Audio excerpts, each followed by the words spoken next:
November 11th, the servant of God, Bonavita. Confessor, Third Order. We have already made the acquaintance of many saints and saintly persons of the Franciscan family who were descendants of noble and prominent families. Some may draw the conclusion that even among the saints, those are preferred who were once people of rank. That, however, is not the case.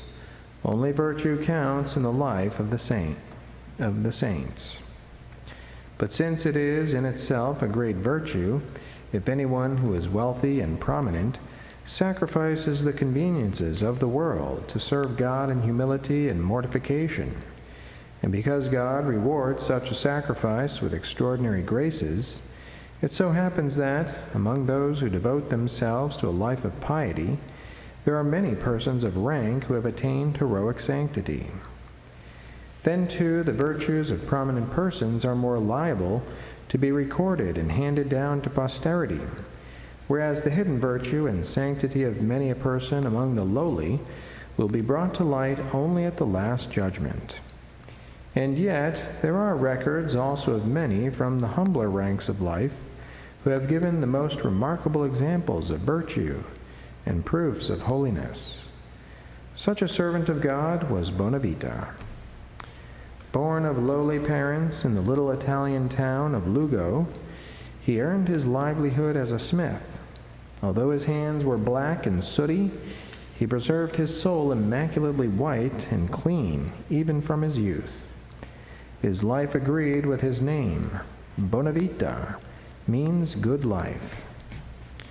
After joining the Third Order of St. Francis, he advanced rapidly in true holiness. Among the members of the order, in his parish, none was more temperate in his manner of living, none more humble of heart, none kinder towards the poor than Bonavita. One day in winter he saw a poor person approach half naked and shivering from cold. Promptly he took off his coat and gave it to the needy person. As he went on his way home without a coat, the children ran after him and made fun of him. But Bonavita walked on quietly, as though he saw and heard nothing. His thoughts were continually occupied with God. When he was in his smithy, fanning the flame of his forge with the bellows, he would ask God to set his heart aflame with the fire of his love. God blessed his charity towards his neighbor with miracles. Often the bread which he was distributing to the poor was multiplied in his hands. By merely making the sign of the cross, he healed many sick persons. By the sign of the cross, he once extinguished a fire in Lugo, which had already burned many houses to the ground and was continuing to spread. On another occasion, when he was about to drive some oxen through a stream, he made the sign of the cross in order to be preserved from misfortune. The waters at once divided, and he passed through with the oxen on dry ground. However, he too had his crosses and trials. For a long time he was sorely tempted by the devil, but with the help of God he was successful in overcoming all temptations. He was only 37 years old when God called him to eternal bliss in the year 1375. His body was laid to rest in the Franciscan church at Lugo, and on special feast days his head, which is enclosed in a precious shrine, is exposed for veneration.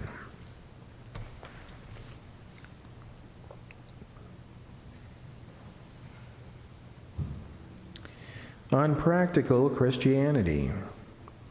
In order to be holy, it is sufficient to be imbued with the spirit of active Christianity, as was the servant of God, Bonavita. It was not the miracles he performed that constituted his sanctity. It consisted rather in humility and purity, in his love of God and neighbor. Even if he had wrought no miracles, he would have been as great a saint. Christianity was compared by Christ himself with a seed. A dead germ has no value. A living germ draws to itself the virtues of the soil and produces a plant according to the nature of the seed. Thus does living Christianity absorb all the thoughts and actions of a person and produce a life such as that of Bonavita. Such a person can say with the Apostle, "I live now, not I, but Christ lives in me." Galatians 2:20.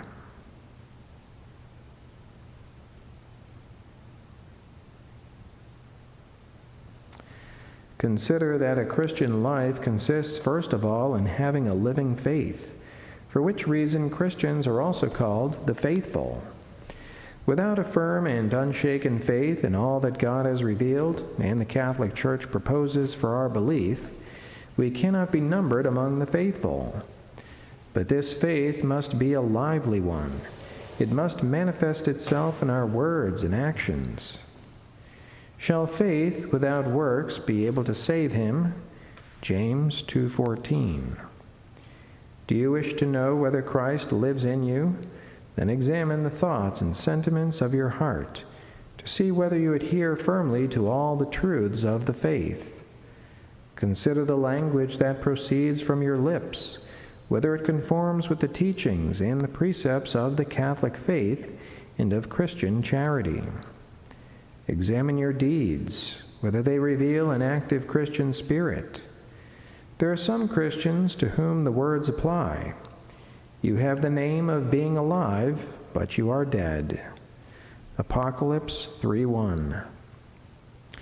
You are called a Christian, but in reality, are you one?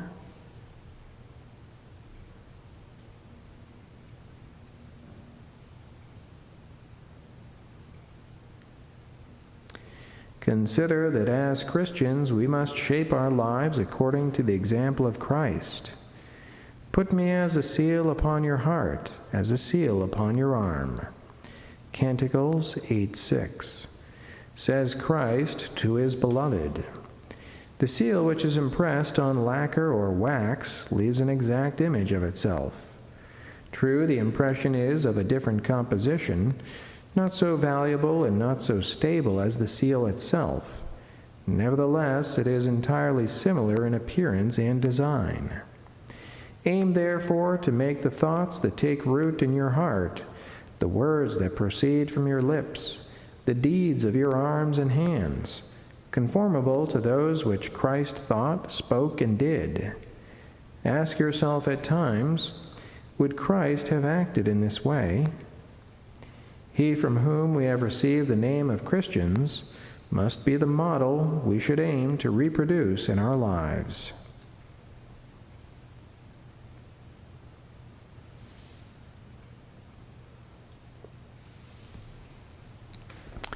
O God, who dost show the light of thy truth unto those who go astray, that they may return to the path of righteousness, grant that we who are of the Christian faith may abhor whatever is contrary to that name, and strive after that which is in agreement with it, through Christ our Lord.